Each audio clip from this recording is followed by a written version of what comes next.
you're new in town or just new to this whole podcast thing, you're tuning in to Law by Night, the podcast that discusses all things vampiric with no fear of breaching the Masquerade. In this episode, we continue to unravel the mysteries behind the origins, motives, and cultures of the 13 vampiric legacies in the world of darkness. This episode will focus on the Judges of Laibon society, the Shango.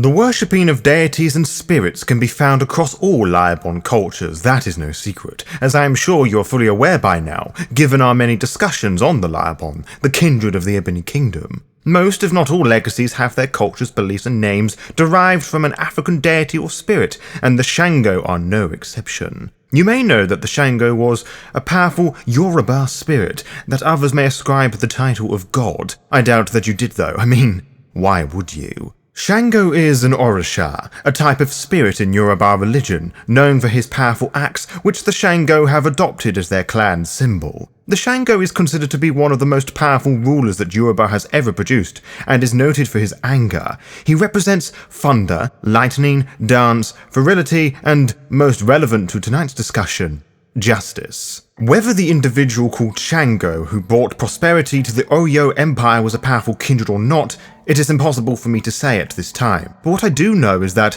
the Shango legacy are considered to be an Assamite bloodline who, just like the Banu Hakim, consist of fearsome warriors and talented sorcerers, many of which still worship Shango, just as many Assamites idolize the ways of Hakim. But before we tread any further into the culture and ideologies of the Judges of Laibon society, it would be best to revisit what we know of the Clan of the Hunt, Clan Assamite, so we can best learn how and why the Shango split themselves up in the way they do, and how the Assamites may have found themselves in the Ebony Kingdom, Africa.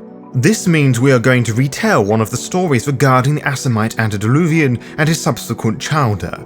Some 10,000 years ago, there were hunters who followed the migrations of animal herds across the Fertile Crescent into Asia and North Africa. A certain warrior hunter, soon to be known as Hakim, migrated with the herds, had dedicated himself to scholarship during his venture. He learned to read, write, and speak the language of the dead. This attracted the attention of one of Cain's chowder, Zillah. Being eligible for the embrace, this warrior hunter would take on the name of Hakim and would reluctantly become the judge of Cainites. The first city became his first haven, where he became one of its defenders. Some children of Hakim talk about the king and queen of Anesh, who were embraced by Cain when Hakim was the lord of the armies of the first city.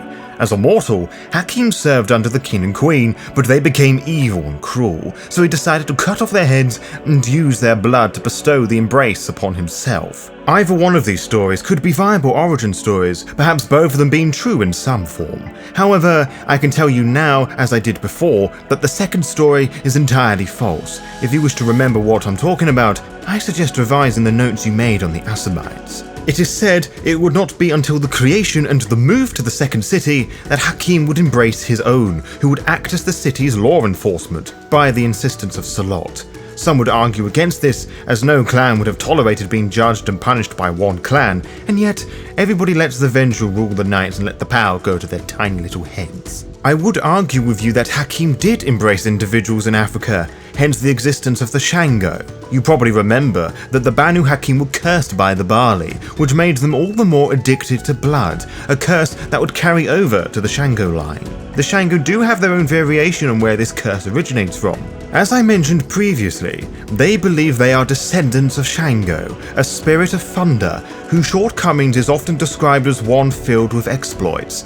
Shango's defect, as it were, was good old hedonism, a drunken, womanizing asshat, and it is said that the Shango share this fondness for drinking, of kindred vitae, just like their Assamite cousins. They naturally have to control themselves greatly, lest they succumb to frenzy if they don't get what they want. The Shango view this as a result of sharing the ferocious temper of their deity. It is something they try to avoid. Some who are unable to control themselves occasionally act as some sort of pet for a sinister Magi or Kaholo. Somewhat nicer Magi may employ them as unpaid bodyguards, as their magics are quite useful. What magics do I speak of, you ask? Well, The Assamite they are said to be a bloodline of, the Shango possess celerity and obfuscate. What is most interesting is the Shango are the only true legacy that wields obfuscate, if you do not include the Malkavians and Setites that claim the Ebony Kingdom as their home. It is a secret they hold to their chest most dearly, just as equally their blood magic. It allows them to keep up the reputation of being judges, as they hide from plain sight, judging those around them, striking hard and fast with no warning, like the lightning wielded by Shango.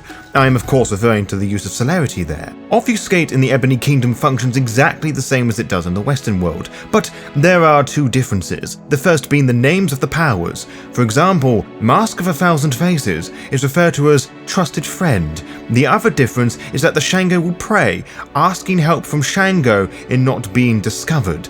Similarly, Setites would ask Set for help. It is a fundamental difference, really. The gifts of the blood do not come from the blood in Laibon belief, but from the gods, as if they are wanting to seek redemption. But there is one discipline that is totally unique to the Shango legacy, which is Dur-Unki, an ancient form of blood sorcery wielded by some Assamites that translates to Master of Heaven and Earth, which is very fitting, knowing what we know about the relationship the Laibon have with themselves. Whilst the rituals and powers found within this discipline are identical to the Western usage, the way the other legacies view this discipline is very different. Many believe that the Shango work with demons to gain access to their blood sorcery, in exchange for other Laibon for horrific magical experiments. The Shango will tell you that this is all false, but they allow this information to be spread, for it increases the hold they have on others. Only the Shango know the truth, as does Shango himself. Mystery is a powerful weapon, neonate. Remember this well. As I've mentioned many times tonight, the Shango are mostly known as warriors and judges, acting as a voice of reason on more than one occasion. They often serve as advisors and interpreters of the tenets to Magagi, the Laibon princes. As such, they support the Guruhi as a genuine agreement, and not out of acceptance like the Osebo do. That said, there is a hushed rumor that insists the allegiance the Shango have of the Guruhi was forced upon them via an oath sworn by the Shango. This association can make them appear to be rigid and possibly unyielding, which to an extent is true. They do have their own ethics and morals, but they do not look down on people, only the flaws in which they judge. If they did judge other people, this would fill them with an arrogant pride, thus making themselves flawed and worthy to be judged themselves, which would obviously not make themselves look at all good now, would it, neonate? The Shango have been known to enjoy the company and wisdom of the Akananse, despite the fact that the Weaver's love for travel unnerves the Shango. As mentioned many times before, the Shango and Guruhi have a faithful and respectful relationship, which is why the Guruhi are not safe from the judging gaze of the Shango, should they become too corrupt in their ruling. They view the Ishtari as a necessary evil, whilst holding great respect for the Osebo, providing they do not become too monstrously passionate, shall we say. The Naglapas, as one might expect, are lost causes in the judge's eyes, and they trust the Zidundu warily. I can see by the look in your eye that you would like me to unravel what I know about the worshipping of the spirit Shango, and, to be completely honest, my knowledge on the matter is rather lacking, beyond what I have told you already, but you are more than welcome to look into the matter in your own time if you are so inclined to do so. What I can tell you, however, is that many of the Shango legacy prefer to gather in sanctuaries in honor of Shango, which I believe they use every Friday to pray to him. These shrines usually begin by homing a few Shango, acting as a communal haven of sorts. Of course, not all Shango worship the spirit of the same name, so some do not feel as comfortable in such shrines. They would make their own shrines for their preferred deity instead.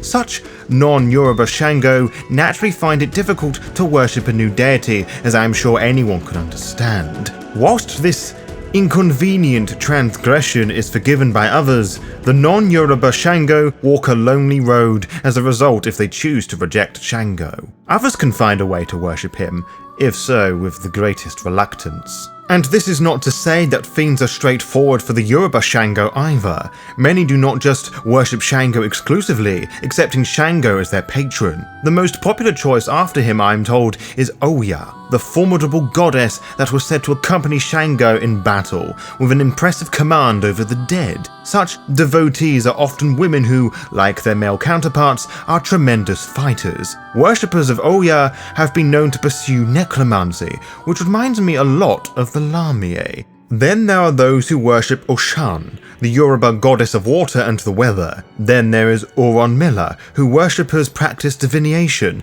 and Osan, whose worshippers practice herbalism and alchemy. I believe the word to describe such spiritual individuals are Babalau. If you take anything away from this, I hope that it is that you realize that the Shango are proudly loyal, mostly fueled by their devotion to their god or gods, passing on wisdom and teaching, spreading their devotion of the deity to others of their legacy and other Laibon. Others come to them for guidance and enlightenment after all. However, with such spiritual mindsets in place, it is easy to forget that the Shango legacy are cousins to the Banu Hakim and serve as the judges of Laibon society. They are certainly not afraid to bare their fangs when the situation calls for it. Those who cross the line to abuse the mortals, defy the Magi, or overuse such leadership will be eliminated by the Shango quickly and brutally, only to disappear into the night as if they weren't even there. Sure, they will help a fellow neighbor out for a price, but remember this, child. They are not to be trifled with. To be kept updated, follow the Law by Night VTM Twitter and Instagram pages to find out when we will upload each episode. You can also find out by subscribing to the YouTube channel and clicking on the little bell, as you'll be immediately notified when the latest episode is live. Until next time, farewell.